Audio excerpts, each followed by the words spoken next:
ناظرین آداب، مورخہ 15 جون 2025 مطابق 18 ذی الحجہ 1446 ہجری کے وائس ایڈیشن میں آپ کا خیر مقدم ہے۔ پیش خدمت ہے اودھ نامہ میں شائع خاص خبروں کی تلخیص۔ ایران نے جوابی کارروائی وعدہ صادق 3 کا آغاز کرتے ہوئے اسرائیل کے مختلف مقامات پر میزائل حملے کر دیے ہیں۔ گزشتہ رات سے جاری حملوں میں اسرائیل کی کئی عمارتیں تباہ ہو گئیں، جبکہ ان حملوں کے نتیجے میں ایک خاتون سمیت 5 اسرائیلی شہری ہلاک اور 170 سے زائد زخمی ہونے کی خبر ہے۔ غیر ملکی خبر رساں ادارے AFP کے مطابق ایران کی جانب سے اسرائیل پر حملوں کا سلسلہ رات بھر جاری رہا اور 150 سے زائد ہائپر سونک اور بیلسٹک میزائلوں سے حملہ کیا گیا۔ ایران کی جانب سے تل ابیب میں اسرائیلی جوہری تحقیقی مرکز اور اسرائیلی ڈیفنس فورسز کے ہیڈ کوارٹرز پر بھی میزائل حملہ کیا گیا۔ شنگھائی تعاون تنظیم یعنی SCO نے ایران اور اسرائیل کے درمیان جاری تنازع کے حوالے سے ایک بیان جاری کیا ہے۔ SCO نے اپنے بیان میں اسرائیل کی جانب سے ایران پر حملوں کی مذمت کی ہے، تاہم ہندوستان نے ہفتے کو SCO کے بیان سے خود کو الگ کر لیا ہے۔ ہندوستانی وزارت خارجہ نے ہفتے کو اس حوالے سے ایک بیان جاری کیا۔ ہندوستانی وزارت خارجہ نے اپنے سرکاری بیان میں کہا کہ شنگھائی تعاون تنظیم نے حال ہی میں ایران اور اسرائیل کے درمیان جاری تنازع کے حوالے سے ایک بیان جاری کیا ہے۔ ہندوستان نے SCO کی ایسی کسی بھی بحث میں حصہ نہیں لیا جس کا ذکر گروپ نے کیا ہو۔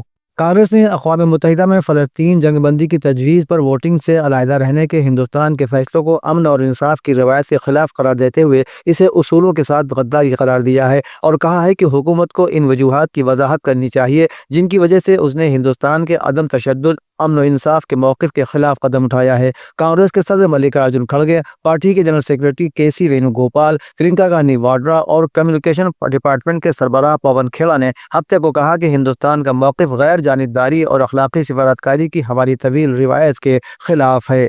اسرائیل پر جوابی حملے کے بعد ایران کے سپریم کمانڈر آیت اللہ سید علی خامنائی نے کہا کہ صہیونیوں کے لیے زندگی ضرور تلخ ہو جائے گی۔ عوام سے خطاب میں آیت اللہ علی خامنائی نے کہا کہ صہیونی حکومت اپنے گھناؤنے جرم سے محفوظ نہیں رہے گی۔ ایرانی عوام ہمارے ساتھ ہیں، وہ مسلح افواج کی حمایت کرتے ہیں۔ ایرانی سپریم کمانڈر کا کہنا تھا کہ اسرائیلی جمہوریہ ایران خدا کی مرضی سے صہیونی حکومت پر فتح حاصل کرے گا، ایرانی قوم یقین رکھیں۔ اسی درمیان ایران نے مغربی ممالک کو سخت وارننگ جاری کرتے ہوئے کہا کہ مغربی ممالک نے اگر اسرائیل کا ساتھ دیا یا ایرانی فضائی حملے کو روکنے میں اسرائیل کی مدد کی تو امریکہ، برطانیہ اور فرانس کے فوجی ٹھکانوں اور ان کے جنگی بیڑوں کو بھی نشانہ بنایا جائے گا۔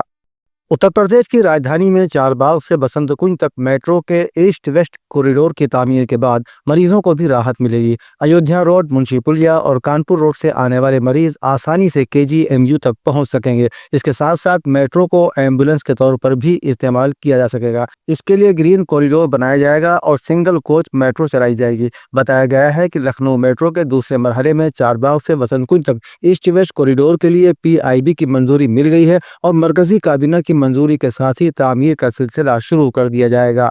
اتر پردیش کے محکمہ باغبانی نے 50 سال مکمل ہونے پر پہلی بار باغبانی سے متعلق سیمینار کا انعقاد کیا ہے۔ گزشتہ برسوں میں باغبانی کے ذریعے کسانوں نے دنیا میں اتر پردیش کی عزت میں اضافہ کیا ہے۔ اس کے ساتھ ساتھ کسانوں کو باغبانی کے لیے سبسڈی بھی دی جا رہی ہے۔ یہ باتیں باغبانی، زرعی مارکیٹنگ، زرعی بیرونی تجارت اور زرعی برآمدات کے وزیر مملکت آزادانہ انچارج دنیش پرتاپ سنگھ نے آج روہیل کھنڈ یونیورسٹی بریلی کے آڈیٹوریم میں منعقد بریلی اور مراد آباد ڈویژن کے مشترکہ باغبانی ترقی سیمینار میں کہیں۔ باغبانی کے وزیر نے اپنے خطاب میں کہا کہ مرکزی اور ریاستی حکومت بغیر کسی تفریق کے تمام طبقات کے مفاد میں سرکاری اسکیموں کے ذریعے عوامی فلاح کے کام کر رہی ہے۔ ریاستی ملازمین جوائنٹ کونسل نے ریاست کے اساتذہ اور ملازمین کے زیر التوا مسائل پر ٹھوس کارروائی نہ ہونے پر برہمی کا اظہار کیا ہے۔